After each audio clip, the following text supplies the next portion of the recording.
no eleitor. Dentro do TRE, são quantos ministros?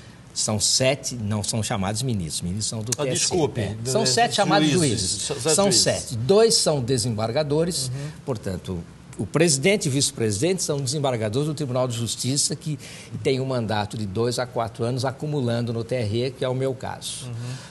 Um é o juiz do Tribunal Regional Federal, com sede em São Paulo, 2 juízes de carreira, juiz de primeira instância do Estado e 2 advogados. São 7 os membros dos TREs. Também tem grupinho?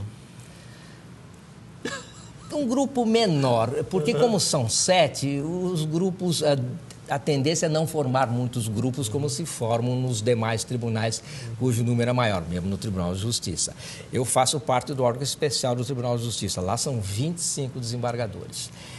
Eu não tenho notado esses grupos assim tão acirradamente, mas pode, não vou dizer que não haja uma certa afinidade. Eu sei que ele vai... A linha dele é essa, a linha daquele... Não, isso acontece. Né? E devo dizer alguma coisa que meus colegas até me acham que eu não estou sendo verdadeiro, mas existe também a fogueira e o jogo das vaidades. Né? O Supremo é o primeiro deles. Mas né? isso e o Supremo é o primeiro deles a mostrar o quão a vaidade fala alto, lá o quanto a palavra minha é superior à sua, o meu entendimento é superior ao seu. Mas isso é do ser humano. Lógico, né? Claro, da natureza humana. Eu profiro um voto, vem um colega meu e diz, não, você está errado, o meu voto é diametralmente oposto. Eu posso até achar que ele tem razão, mas à primeira vista eu vou dizer, mas eu empreguei toda a minha capacidade aqui para produzir esse voto, ele vai dizer que eu estou errado, não é? E além do mais, a forma como ele disse, eu não gostei muito. Tem isso, o tom dele, se ele tivesse que ser mais respeitoso, data vênia, com todo respeito. A maioria faz isso, mas já prevendo essa reação. Né? Para trazer para o meu lado, eu vou trazer com muito... com muito jeito, discordo, mas respeito muito o que você está dizendo, mas discordo. Desembargador, como é que caiu no TRE essa questão da eleição do Tiririca? Nós temos... Qual é o sentimento da casa? Com relação ao Tiririca, nós temos 2 situações diversas. Uma é o processo criminal.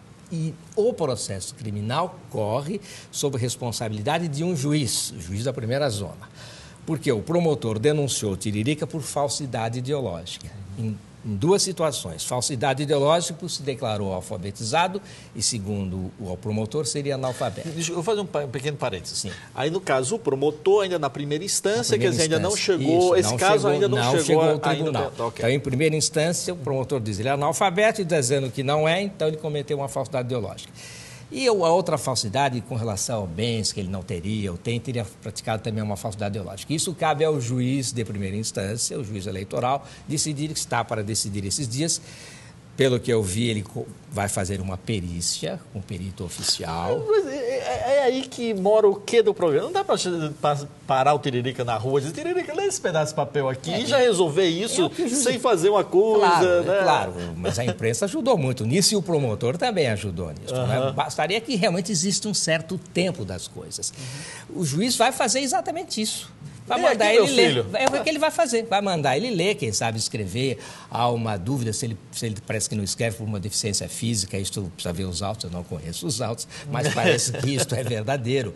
Que ele não saberia escrever, a mulher o ajuda a escrever, porque ele tem deficiência física no que diz respeito a escrever. Mas se ele souber ler, quem sabe ler não é analfabeto. É só dar um texto para ele ler. E tem também no funcional, né? Então, mas o que é o analfabeto funcional? Bom, essa é uma questão que eu também sempre discuti, sempre dei aula de direito constitucional, essa questão, quem é analfabeto? Nós não temos um conceito de analfabetismo ou de alfabetizado. Quantas palavras ele precisa saber ler e entender para ser considerado alfabetizado? Não existe um critério objetivo, nem poderia haver um critério concreto. Quem lê 100 palavras é alfabetizado, quem lê 80 não é. Isso vai depender da sensibilidade do juiz. O analfabeto funcional, para todos os efeitos, ele não é considerado analfabeto, então ele pode ser candidato, sim. Com relação a isso, essa dicotomia que não me parece muito correta está na Constituição. O analfabeto pode votar, ele não é obrigado a votar, o voto dele é facultativo, ele pode votar. Agora, não pode ser eleito, é uma causa de inelegibilidade ser analfabeto. Agora, aquele que pode votar porque é analfabeto, por que ele não pode ser eleito também? Seria melhor que dissesse, o analfabeto não pode votar nem ser eleito.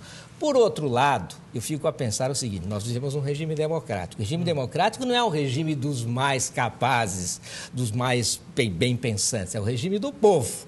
E o povo tem os seus analfabetos. Será que é errado ter um analfabeto no Congresso para representar essa massa de analfabetos? Muito bem colocado, muito bem colocado. Ou aqueles que se acham palhaço. Pois é, ou também os palhaços. Exatamente, regime do povo, democracia, regime do povo. O povo é composto de uma gama de cidadãos de todos os naipes. Tem que ter representação no Congresso. Eu fui contra quando se falava para ele que era um voto de protesto. Não, eu acho que quem votou nele é porque se assemelha, porque se viu nele, não digo no tocante a ser palhaço, mas na simplicidade, sua origem, etc, etc. Eu também concordo que não foi voto de protesto, eu também não. Nós vamos a outro pequeno intervalo comercial e nós já voltamos aqui no Jogo do Poder. Já voltamos.